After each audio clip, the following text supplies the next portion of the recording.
Hey guys, what's up? It's Dan here. And I'm Deandra. You're listening to College Declassified. This podcast is centered around providing you with educational tips to get you prepared for all aspects of college. That includes FAFSA help, college success tips, test-taking strategies, scholarships, you name it. We'll be sitting down with experts to talk about how we can help you succeed after college. We hope you enjoy listening to College Declassified. What's up? What's up? How are you? Man, I'm on cloud nine. Okay, me too. It's a new week, and I'm ready for what's happening. How was your weekend? It was pretty good.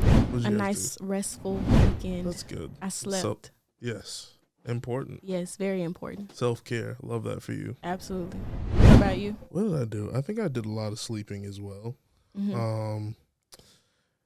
Currently finishing up Handmaid's Tale. Mm-hmm. Great series. Check it out. I will, because I never heard of that. It's pretty crazy. Okay. I'm really into the dystopian, futuristic stuff. I feel you. Late, so. I'm not really, but I'll give it a try. Give it a try. It starts off slow, but it heats up. Okay. Yeah. Welcome, everybody, to College Declassified, episode 3. Yes. We are on episode 3 already. I know. Feels like just yesterday we just started. Right. I am here with my lovely co-host, Deandra Stokes. I am Daniel McKenzie, and we are here to talk about something that we think is very important for both college and high school students alike. Mm-hmm. We are in midterm season. We are in testing season. Right. Is approaching. So we wanted to talk a little bit about study skills and strategies. We'll be talking about guaranteed and research-backed strategies for getting good test results.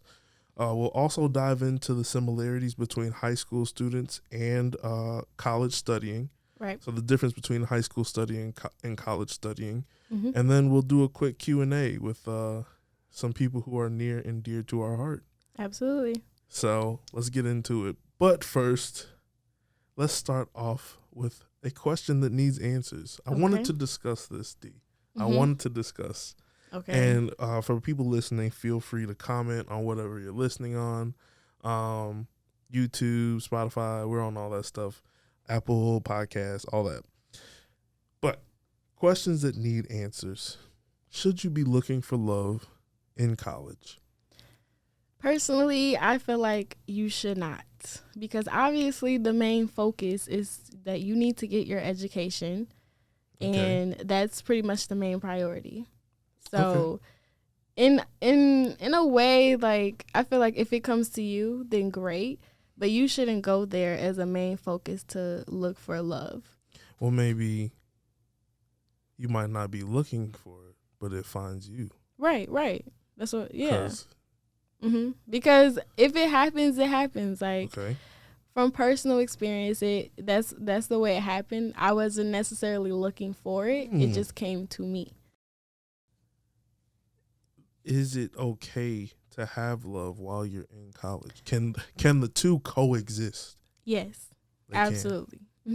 I just was making it a point that you shouldn't necessarily go like, my husband is here, my wife is here. Right. And some people go into college with that mindset. They do. And it's just not ideal most of the time. Yeah, I know for us, I don't know about the newer Gen Zers. Right. But when we grew up, we had Drumline, we had Love and Basketball. Right.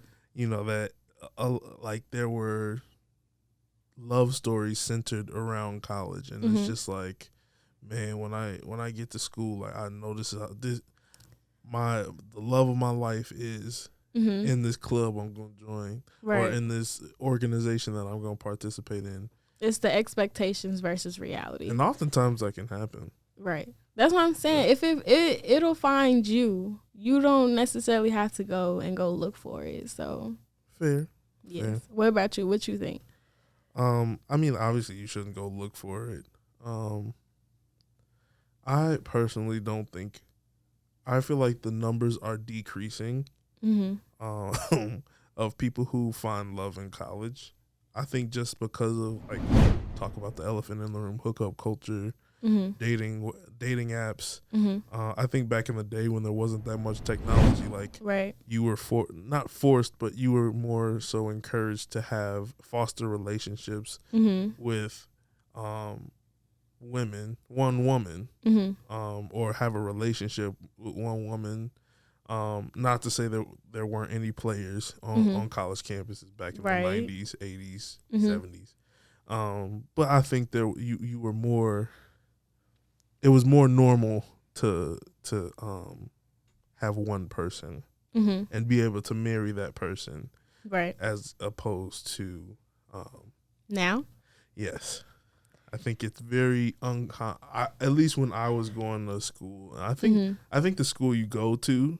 It depends. It depends. I went to a huge party school. I won't. Well, yeah, it was a party school. Huge entertainment campus. There was a lot to do and there was a lot of social gatherings. But for people who go to maybe religious schools or schools that are more traditional.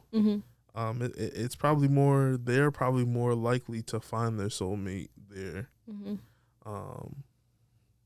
It's an interesting study. Yeah. I don't know any. None of my friends found their soulmate in college, but there are a lot. Like my girlfriend, a lot of her friends are engaged, getting married, to people that they met in college. So I think it depends on the atmosphere and the culture. Right. I completely agree.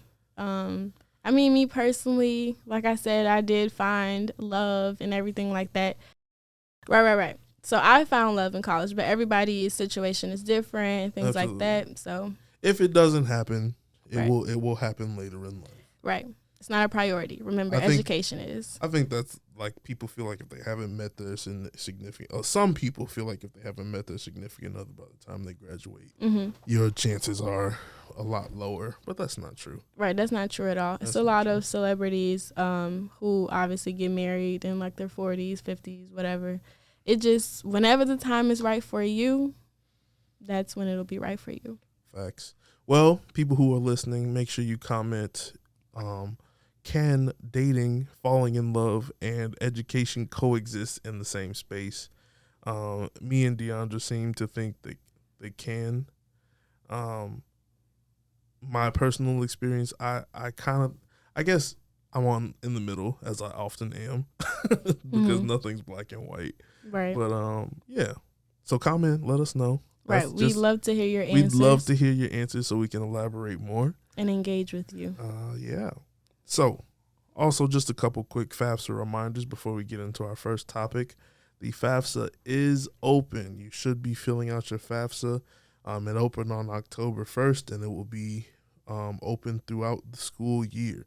The earlier you fill it out, the more likely you are to receive a full financial aid award. Financial aid award. Now, we are not saying that if you will fill it out early, you are guaranteed a full financial aid award letter. Because, again, like when Dr. McKenzie was here, he was saying that is dependent upon a lot of circumstances. So if you are a middle-income person who fills out their FAFSA in October, you are not guaranteed a full financial aid award letter. Right. We're just reminding you so that you can obviously avoid missing the deadline and a couple other factors. So. And just having your financial aid package from your college when you're accepted. Right. So you should be filling that out. You can call us. We will help you fill out your FAFSA. You can call us at 708-210-1771. You also can sign up on our Calendly link.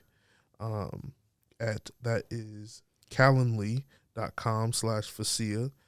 You'll see many names on there. UB stands for Upper Bound. TS stands for Talent Search for our people that we serve out here in School District 205. But you can sign up with any of those people and they will help. And for the District 205 students who are listening, we do have a few FAFSA pop-up shops. coming up. We do have some this week. And then if you can't make the earlier ones, you'll still have an opportunity to attend the FAFSA pop-up shop on October 30th. So you'll receive a free gift card if you're one of the first 10 families to attend. So keep that in mind. Also, you can call the Department of Education. Will also help you with your FAFSA. You can call 1-800-433-3243. If that, Their hotline is open 24/7. Yep. So you have that opportunity to get your FAFSA done as well. Yep. So that is coming directly from studentaid.gov. So that again is 1-800-433-3243. Yes. Call them, call us, whatever you need to do to get your FAFSA done, get it done. Oh, I thought you were going to say, but don't fill it out. Right. Don't fill yourself. it out by yourself, please. Please. You will miss things. Mm-hmm. You're not, especially if this is your first time filling it out. You will miss things. You will overlook things. People are trained to help you with your FAFSA. Our service particularly is free of charge. I think everybody's service is free of charge. Nobody should be charging you to fill out your FAFSA. Right. Cool? Mm-hmm.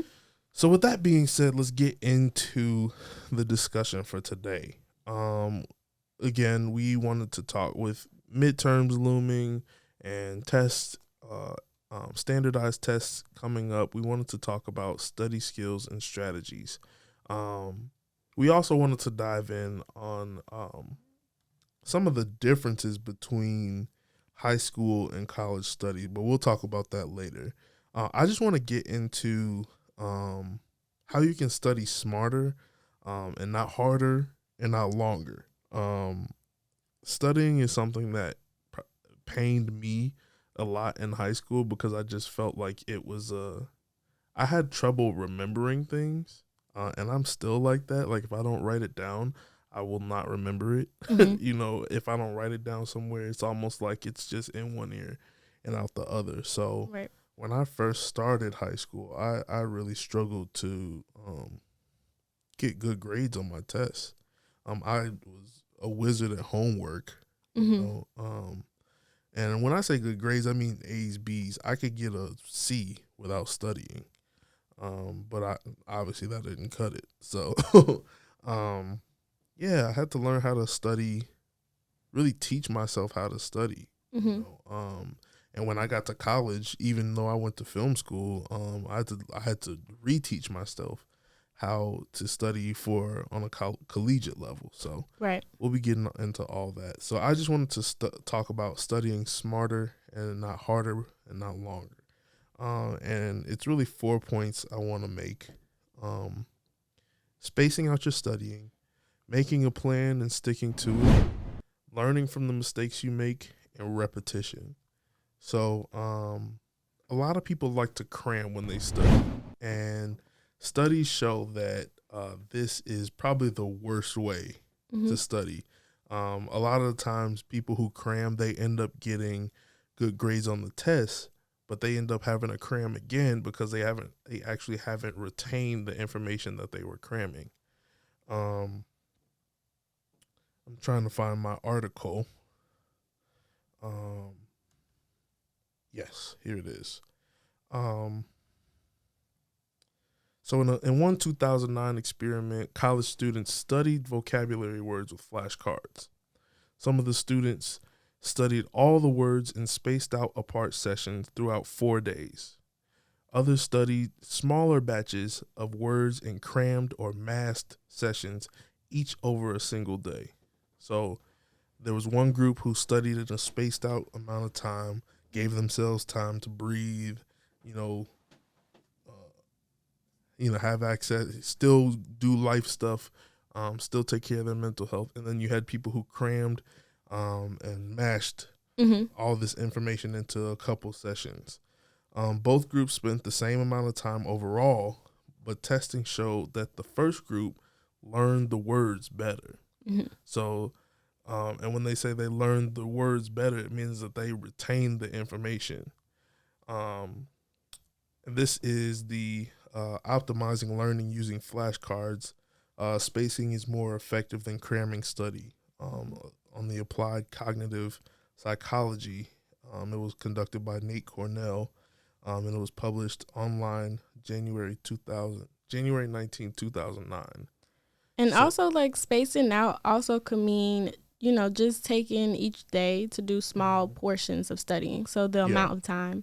So that goes into like studying for 25 minutes and then taking a 10-minute right. break and then going back and doing that same process until you're able to retain that information. Absolutely. So, it's something called spaced practice. So Mm-hmm. it's the opposite of cramming. When you cram, you study for long, intense periods of time, probably right before the exam, hours before the exam, if you're in college. And I've done that before. I'm not trying to put down anybody who's crammed. Sometimes you just have to. Right. You forget that. That in college, it's rare that they'll tell you when a test is. Mm-hmm. In close proximity to the test. A lot of that information is heavily relied upon the syllabus. Right. So if you're not checking your syllabus, you miss it. So I've had that when there's a test 2 days away, Mm-hmm. and then you have to cram. But when you space your learning, you take the same amount of study time. So maybe 2, 3, 4 hours of study time, and you spread it out across much longer periods of time, if that makes sense. For example, 5 hours spread out over 2 weeks is better than the same 5 hours right before the exam. Right. Studies show that you're more likely to retain the information even after the test. So how should you space your learning? This kind of goes into my other one, which is into my second tip, which is making a plan and sticking to it. Mm-hmm. But if you're gonna space out your studying, you have to make a plan. You have to start planning early. Like we said, oftentimes the syllabus dictates and tells you when a test is coming. Right. That's in high school or in college. So you have to set aside some time every day, just for studying, even if your exams are weeks or months away. So just think of it as like once you get out of a class, right? You can easily, like if you have a 25-minute break in between for another class or an hour break, instead of taking a nap, then you can easily take 25 minutes of that time to go over those notes really quickly. And then you can do the same for the following day so that you're actually retaining that information better. And I would encourage, I mean, I won't tell people, hey, instead of taking a nap, Mm-hmm. do this. Right. Because really, when you get to college, there's so much freedom that you have. And sometimes it's so overwhelming. And I think our guest later will tell you that, is that there's so much freedom. But you have to organize the time so that it works for you. Right. I'm not gonna tell a student, don't go to a party, don't go to parties, don't go out and have fun, don't go and get immersed in the campus, just stay in your room and study. I'm not gonna say that. But what I'm saying is you have to make, when you get on campus, you have to make a study plan, and you have to stick to that study plan. If that's 30 minutes a day, I'm going to sit down and I'm going to study, I'm going to review, I'm going to create note cards, and I think you'll get into some tips on how to study, Mm-hmm. studying tips. But I'm going to sit down for this allotted period of time every day, and I'm going to study, and I'm going to make sure I've retained this information. And a lot of times that can be, if that's after all your classes are over, you're going to sit down and you're going to review all your classes, cool. But make sure it's something that you can devote your time to, serious time to. Another tip I have is review information from each class, but not immediately after class. That's why I would say, give your brain that time to kind of wind down. That's why I say a nap is not bad in between classes. I did it all the time, But yeah, reserve time one day after each of your classes. Like if you have class on Monday, Wednesday, and Friday, review the information from the Monday, Wednesday, Friday classes on Tuesdays and Thursdays, respectively, for each of those classes. if that makes sense. So um, it doesn't mean that you won't be studying right before the exam. And I think it's good to study as much as you need, including hours before the exam, right before the exam. But I think spacing out your studying gives you a better chance to pass the test because you're retaining the information that you need. Do you have anything you want to add on that? Nope. Cool. So that goes into my next plan. My next, and if you want to read more about spaced practice, visit learningscientist.org. They did a great article on learning how to study. A lot of my tips came from this article. It was just a great article. It breaks down cramming and why it's bad, and how spaced learning can benefit you more. Great article. We'll put it in the comment section or our, anyways. But I wanted to go back to making a plan and sticking with it, right? So, like I said, college is sensory overload. It's so much different compared to high school. When you get to college, um, everything's waiting on you. They have the basketball games, they have the football. Unless you're going to a college with like 500 people there, but even then, there's something to do.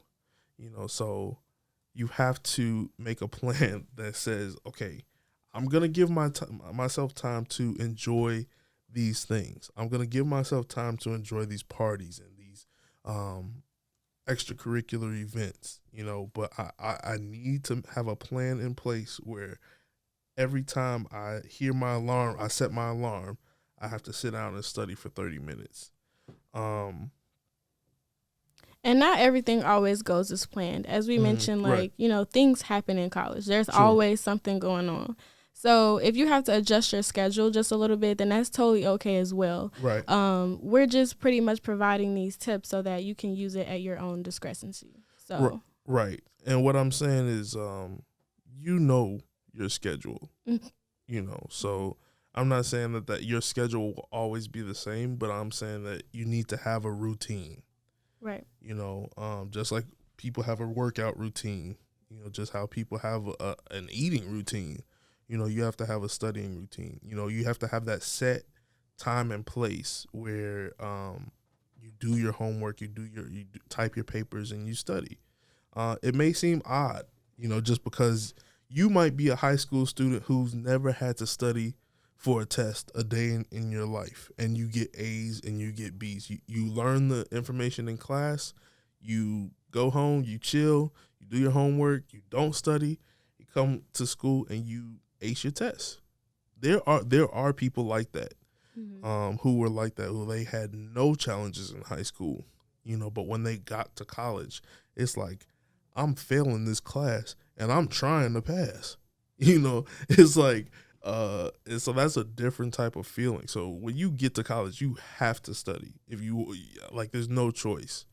So allow yourself breaks. Give yourself grace. Allow yourself mental relaxation.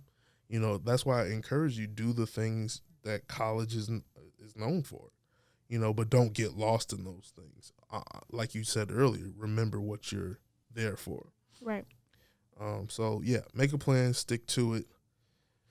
My other tip: learn from the mistakes you make. I think people get down on themselves when they are not retaining the information and they just give up on the study process altogether.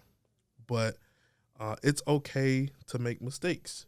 A part of the mistakes is that you're testing your memory. It's okay to make the mistakes, but you have to learn from them. So when you make a mistake, when you forget something, you have to review it again. And that's what I love about our Admentum software, is that like when a student is in their pathway, right, when they're doing their work, it's like, hey, you really didn't retain this. Like, let's go over it again. In an article, science news for students.org, right, They talk about mistakes and why it's crucial to make them. Actually, um, it doesn't really matter how many, and they say it doesn't really matter how many seconds you spend on each try, right? So it doesn't matter if you're not getting it. Like I said, a lot of people get discouraged because they're not getting a certain thing. But they actually say that a secret of science is that mistakes boost understanding. And they say this is a 2016 study by Cornell and others. And he says that if you don't find out what the answer is, you're kind of wasting your time. On the flip side, checking the answers can make your study time more efficient. You can focus on where you need the most help. So, like, instead of getting frustrated, no, check the answers, review it, and then keep testing yourself. Right. So that's what I mean when I say mistakes are okay. But you shouldn't focus on what you got right oftentimes when you're studying. Emphasize and place your focus on what you got wrong and learn from what you got wrong, because that's exactly how the test is going to go. You're going to breeze over the stuff you got right, so don't focus on that anymore. Really emphasize and push yourself to get the things that you got wrong right. And then my final tip before I turn it over to D is repetition, man. This is what works. As somebody who can't remember things well off the first time hearing it, repetition is so key. Whether that's practice examples or whether that's just quizzing yourself repeatedly, that was the only way Mm-hmm. I could get a good grade is just by repeatedly saying things to myself. And like I can remember when we had to take the Constitution. Mm-hmm. I couldn't remember none of that stuff. Like, Yeah, history was not my best subject but either. what helped me remember the preamble to the Constitution? But School of Rock. They did a song. On the preamble. And when I tell you I was in 8th grade, sweating like crazy, singing that song to myself, writing down the preamble to the Constitution. right. So different things like that help you. And I would research that stuff. Like, if there are songs and jingles and raps Right. that help you memorize an equation for math, or memorize a formula for chemistry or anything, take that stuff to heart. Repetition is so important, and a lot of my information is coming from Science News for students.org. Another great article. And they talk about repetition and practicing, and they say musicians practice their instruments, athletes practice sports skills, and the same should go for learning. Catherine Rawson, who's a psychologist at Kent State University in Ohio, she says if you want to be able to remember information, the best thing you can do is practice, right? And in one 2013 study, students took practice tests over several weeks. On the final test, they scored more than a full letter grade better on average than the students who studied the way they normally had, right? Mm-hmm. So them practicing, giving themselves practice tests, quizzing themselves, gave them a full letter grade increase than the students who just study, probably cram, probably just study when they want to. In a study done a few years earlier, college students read material and then took recall tests. Some just took one test, other students took several tests with short breaks of several minutes in between. The second group recalled the material better a week later. And that's what we want, because just because you're having a test, right, it doesn't mean that you won't see the information again.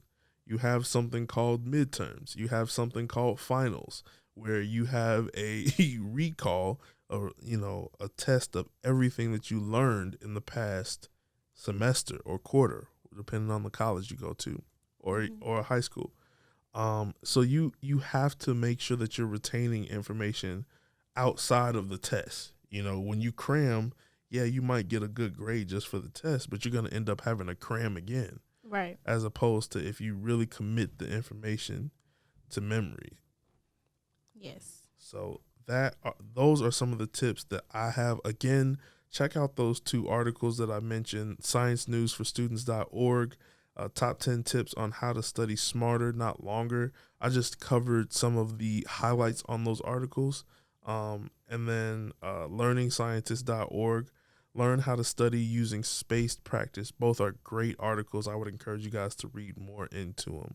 But those are just some tips on how you can study smarter, not harder, and not longer, right? Right. So with that being said, D, I will turn it over to you. I just kind of want you to talk about some of the differences between studying in college versus high school, and give us some similarities, differences, and some tips on how we can study better. Okay. So, yeah, let's switch gears into now talking about the difference between studying in high school versus college.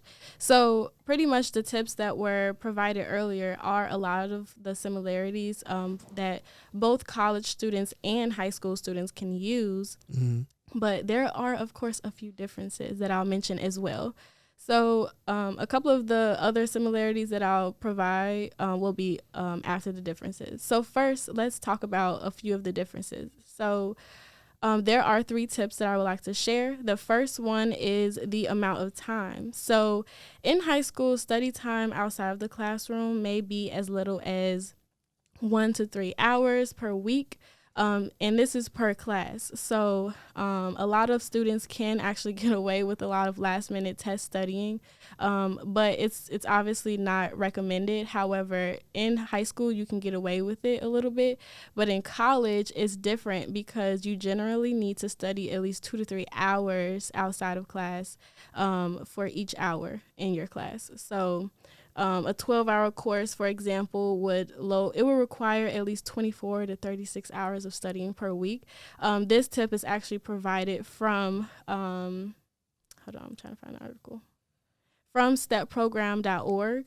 This is a really great resource that provides even more of a breakdown of the differences of studying as a high school student and a college student. The second tip that I would like to share with you all that is a big difference is reading. So in high school, students are expected to read short assignments that are then discussed and retaught in class. So a lot of the things that the teachers would provide you, they would be discussed in class. However, in college, it's a whole different level. So you'll have a huge, substantial amount of assignments, reading, and notes to review regularly that may never actually be directed in class, Mm-hmm. but it's still a whole lot more of a workload than it is in high school. Absolutely. So we talking maybe 20, 30 pages yes, of reading sometimes. Loads and loads of information that you have to intake. 10-page papers. Right. Just to start. Yes. It's a total different ball game. The workload in college is that's why that's why college classes aren't every day. Right, exactly. Because you would never have time to do exactly the things you need to do. Right. With these things, even when for me in film school, it's just like, you have to have this type of short film filmed in 2 weeks. Right. So you got to plan, you have to script, you have to cast, you have to. Those are all things like that you have to do. Right. That require a lot of work. Right. So when you think about it, like a lot of people, their first year, a lot of people in your first year, they may be like, oh man, like it's so different. I have so much time on my hands. But really, like instead of just sitting around, like it's always something to do in college. Like it really is. So the time that you do have of freedom, we definitely suggest that you use that time in a productive manner. So, of course, you can chill, you can watch Netflix, be on social media, whatever. But a lot of that time still needs to be put into studying and pretty much preparing for your next classes. Absolutely. So yeah, in college, it's a whole different level. You'll have so much more to read and review than you would in high school. And lastly, my last difference is independent learning. So in college, students are usually explicitly told what they should be learning from assigned readings. So you'll pretty much not necessarily having your hand held, but they'll tell you often what you need to be reviewing. But in college, it's totally up to you to read that assigned material, and you need to draw conclusions from it. So a professor usually would have their lecture and assignments based on what you've read, but they won't necessarily tell you. But that's why it goes up into what Dan was talking about with the syllabus. It's your duty to review that syllabus to know when tests are coming up, quizzes, exams, and then a lot of that time, actually, professors would, that's why it's important to go to class, because a lot of professors, they would actually, review, summarize a lot of the things that aren't necessarily in the book, but they'll be provided on the actual exam. Right. So that's why it's important, or that's a big difference from high school and college. Now I'm going to talk about a couple of tips or share a few more tips than what Dan has already shared to help you study more effectively. Love it. One of the biggest things that I actually would like to share with you all is that figuring out what kind of learner you are is extremely important and how you can actually study. So obviously, like, there are not obviously, but so there are 4 different types of learners. So there are visual learners, auditory, reading, writing, and kinesthetic. I said that right? Yep. So for those of you who don't know, like, visual learners, you're pretty much an individual who would prefer to take in information visually. Yep. So that means like maps, graphs, diagrams, and other things like that. So you can be more creative and have your notes pretty. Seeing words doesn't necessarily mean like you're retaining the information. Visual learners need more examples. Right, exactly. Pictures. Yeah. And a lot of times, sometimes visual learners can get lost in the classroom. Mm-hmm. Because if a teacher is an auditory teacher, right, where they just say it, mm-hmm, versus actually drawing on the board and showing a diagram. Yeah, mm-hmm. Exactly. Right. So a lot of times, like, I had that happen, like, right, just totally lost, because I'm like, I don't understand what you're talking about. Right. And I think even like when you and I work together, I'm mm-hmm. like, we talk about things, and then you're kind of like, I would rather visually see it. Like, send me a reference or kind of show me what you're talking about. Right. Because like, if you just say, this is what I want to do, and this is how you do it, and it's just like, okay, but I need an example. Right. Yeah. So I'm pretty much the same. That's why I preferred art classes over a regular like reading class. Yeah, I think visual learners are probably more geared towards the creative field. Right. And then if you're an auditory learner, you're pretty much an individual who learns better when you take in information from audio. Mm-hmm. So that's what we were referring to as, if a teacher is, standing up there just talking, then you may be more inclined to take in that information better than someone who's a visual or reading or writing person. So that's the type of learner you are. Mm-hmm. And the third type of learner is the reading and writing. So you're a learner who consumes information best when it's in words rather than writing it down or reading it. So it's pretty much it goes hand in hand with auditory, but you're still able to take in that information from reading and writing as well. Kinesthetic learning, you're an individual who prefer to learn by doing. So you're more of a hands-on, which is also, I feel like, more is like an artsy person, creative, as we just mentioned. It's pretty much go hand in hand with like a visual learner as well. So yeah, it's an article that will be linked in the description of this podcast and the YouTube channel and everything like that if you want to learn more about finding out what kind of learner you are. But that's very beneficial to learn that so that you can implement that into your studying habits. The second tip that I would like to share is, of course, picking a really good place to study. So there's a delicate balance when it comes to the best study spot. So you for sure need to pick a place that's comfortable without being too relaxing. So like, for people who like, I'll just study in my bed, and no, horrible because idea. You may fall asleep. Like, it's a little bit too relaxing. About it. I know I would take a nap probably. Absolutely.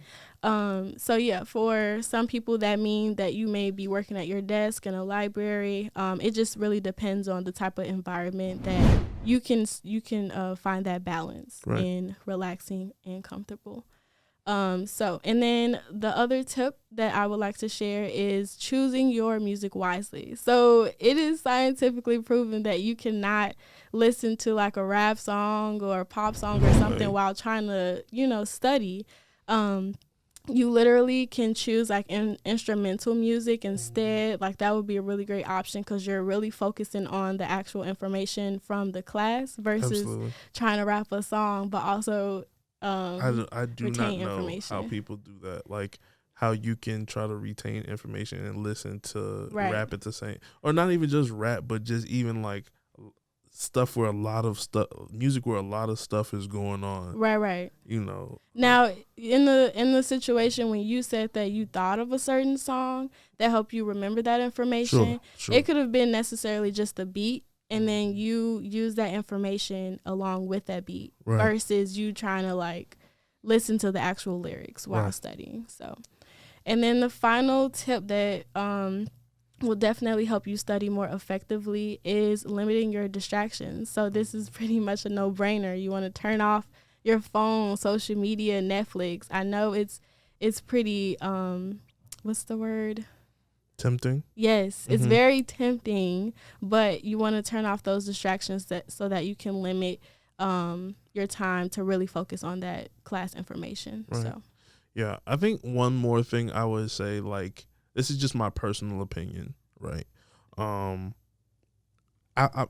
I think it's sound. Like one thing that worked for me too is sometimes like you miss stuff in class. Right. Sometimes if you're that student who's like you catch everything, that the teacher is talking about, you never do like daydream or phase out. God bless you. I envy you. But I am the type of person who is gonna drift off at some point. So it depends. It depends on the type of teacher, to be honest. Right. But I can tell you I've had some of the best teachers who are energetic, lively, great conversation, great stimulating conversations and lessons in class, and I still phase out. I have a horrible attention span. So sometimes when that happens, you have to, if you know that there's something that you missed in class, like if you're doing the homework and you're like, I don't remember this ain't in my notes anywhere.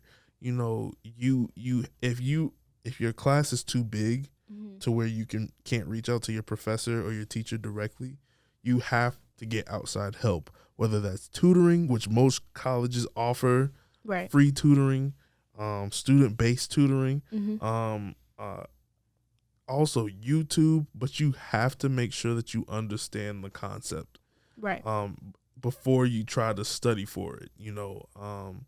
A lot of times we'll just be like, well, I don't get it. And we'll just try to come to class and be like, well, I'll catch up. Right. And sometimes you don't, like, especially in harder subjects like math, geometry, algebra, pre-calc, chemistry, physics. Those are things where, especially things like, chemistry and physics, like those are classes where the information builds, the lessons build on them. So you can't know about gravity if you don't know about mass. You can't know about certain I'm not going to even try to act like I know about chemistry, but you have to know certain chemistry formulas, and chemistry equations before you can go on to other things. So if you're not getting those basics, it's so important that you get that outside help. And there may be a friend in class.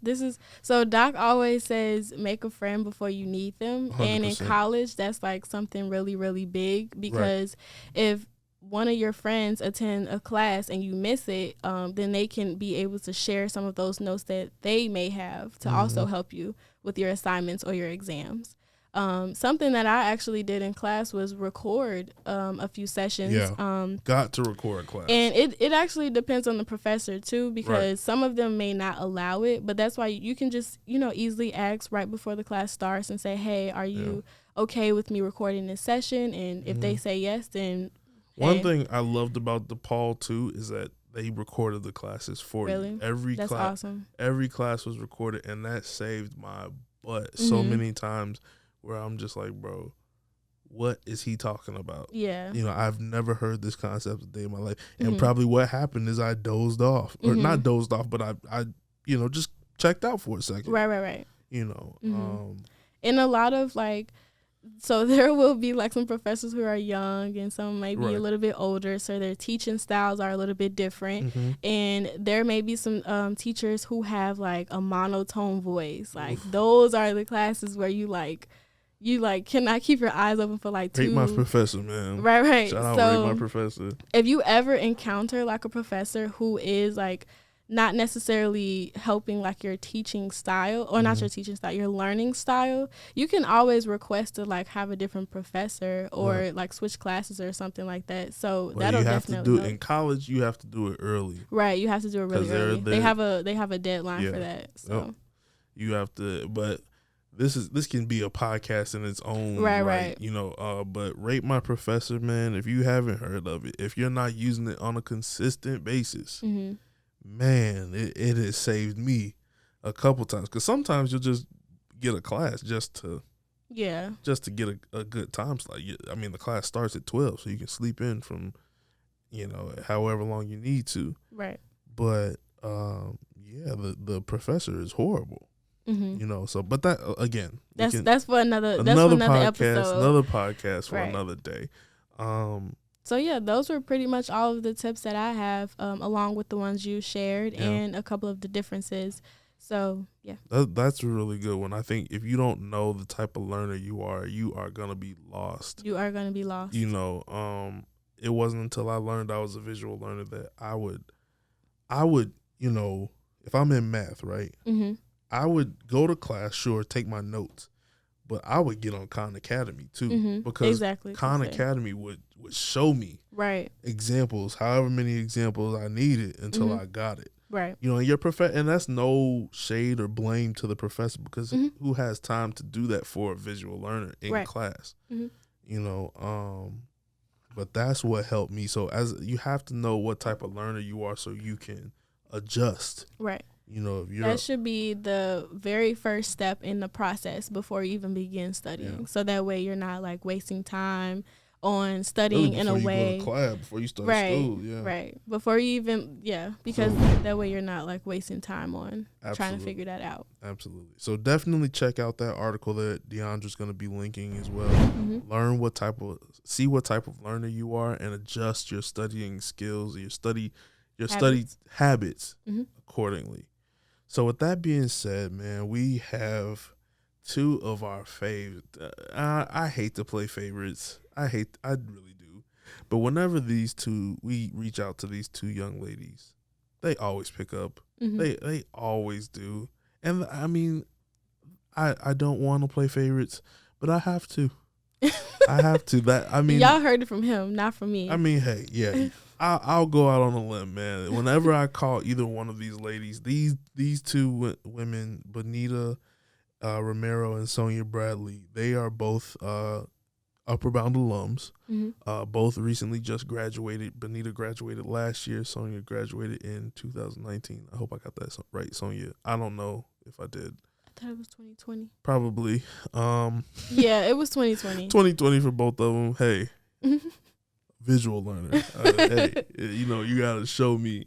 But anyways, we wanted to bring them in to talk about the differences, kind of the same thing. We wanted you guys to hear from college students who excelled in high school and who are on their way to excelling in college. They're both in their first or second first year. First year in they're both in their first year of college. Still pretty early in college, so they're down at the University of Illinois at Urbana-Champaign, adjusting, go Fighting Illini. and we just wanted to bring them in and ask them a few questions. So Right. without further ado, here that is. Check it out. Hey, so how have you had to adjust your study habits in college? So, based on like changing study habits from high school to college, one thing that I've noticed is that in high school, the content that you learn is more like directly applied when it comes down to like exams and even just like homework. They just ask you like what the equation is or like what is it at x equals 2, and it's like stuff like that. It's kind of, it makes it less rigorous when it comes down to studying. Like all you have to do really is memorize equations, memorize some stuff, put in like a little effort, and you're good. But one thing that I noticed in college, even when I did that in high school, is that college is more directly applied to like other scenarios. So we learn a little bit more of the why as opposed to the what. So they don't necessarily just show us what the equation is, they show us why the equation works the way that it does and how we can directly apply that equation to real life scenarios and like real life applications and how we can like sort of solve problems like that. It's really important to tap into your critical thinking because I struggle with like word problems and stuff like that. But really, when I'm studying, I really just have to really tone it in and think about why I'm doing the things that I'm doing and why I'm using these equations, and like if they switch up the question, how will I do it without tripping up and messing up? So just really important about using conceptual knowledge, really important of knowing what the why is when you're studying, and like I think that's pretty much the way to go. Okay, question one. I feel like in high school, a lot of the time you can get away with not having to study. Like, a lot of the time I would just have to go through notes and, like, I would be able to pass an exam. But in college, like, you definitely need to study. You need to take time out of your day to actually do that and actually review notes, like, after class. My second question is, are there any new habits you've had to take on to adjust to the collegiate level of work? Now, when it comes down to like different habits pertaining to dealing with like the heavy workload, usually you're taking roughly about 4 to 5 classes ish, and that's just due to like 15 credit hours a semester.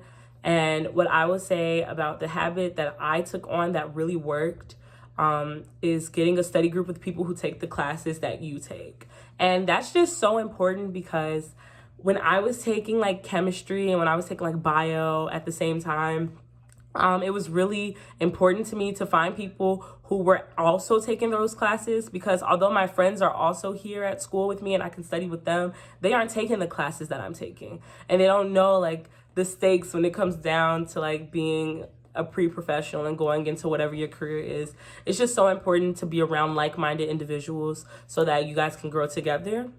And that's pretty much what I was doing when it came down to forming new habits. I found people and we really hit it off.